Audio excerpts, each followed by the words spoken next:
5 बजे पापा ऑफिस से आने का टाइम है, चलो यार किताब लेके बैठ जाओ। खेल खेलना है, यार छोड़ो नहीं खेलना है, पापा का आने का टाइम हो गया। ये माहौल अच्छा नहीं है।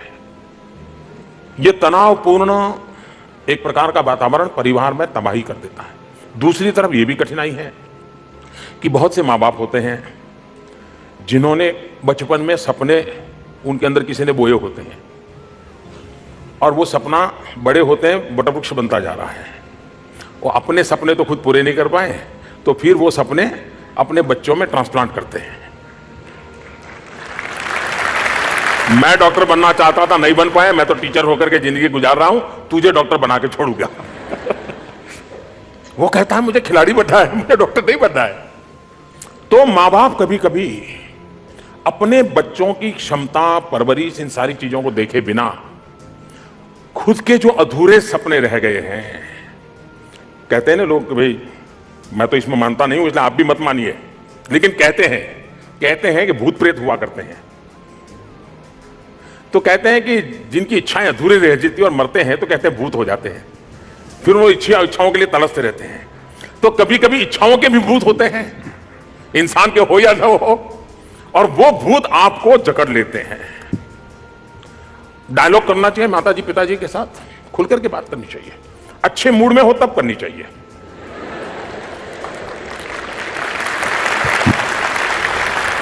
और ये बात हिंदुस्तान के बच्चों को सिखानी नहीं पड़ती है। भारत का बच्चा जन्मजात पॉलिटिशियन होता है।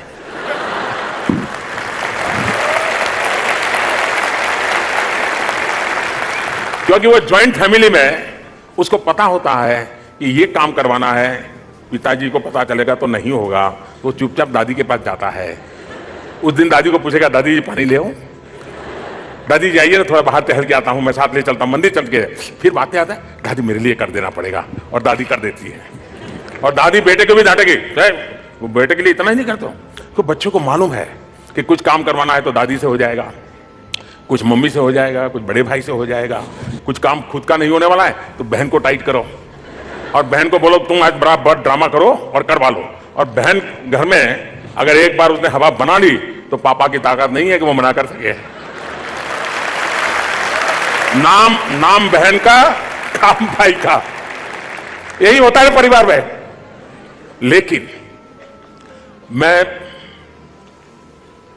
अभिभावकों से कहना चाहूंगा कि आप इसको जो सोशल स्टेटस बना दिया है, जो अपने यार दोस्तों में कहीं मिलने जाते हैं, शादी ब्याह में जाते हैं, तो सब बात करते हैं मेरा बेटा ये करता है, मेरी बेटी ये करती है, तो उनके मन में रहता है कि मैं वहां मुंह दिखाने लायक नहीं हूं। उसका तो बेटा यहां पहुंच गया, उसकी तो बेटी वहां पहुंच गई, और मैं ही हूं कुछ बोल नहीं पाया और मुझे घर आना। और फिर वहां जो सुना, बस सामने आप मिले नहीं कि मरे नहीं। समाज में वो किसी और के बच्चों की कथा सुन करके आते हैं, फिर मनोमन तय करते हैं मेरे बेटे बेकार है, मेरी बेटी बेकार है, मेरा कुछ हुआ नहीं। और हो सके तो गाड़ी में जाते होंगे तो पहले अपनी पत्नी को डांटते होंगे कि तूने कैसे बच्चे बड़े किया, क्या सिखाया, जब उसकी कोई जिम्मेवारी नहीं, उसी को डांटते रहते हैं कि तूने क्या सिखाया, ऐसे बुद्धू पैदा कर दिए, ये कर दिया, वो कर दिया, पता नहीं क्या क्या। और घर पहुंचते ही तुम मिल गए सामने तो खेल खत्म।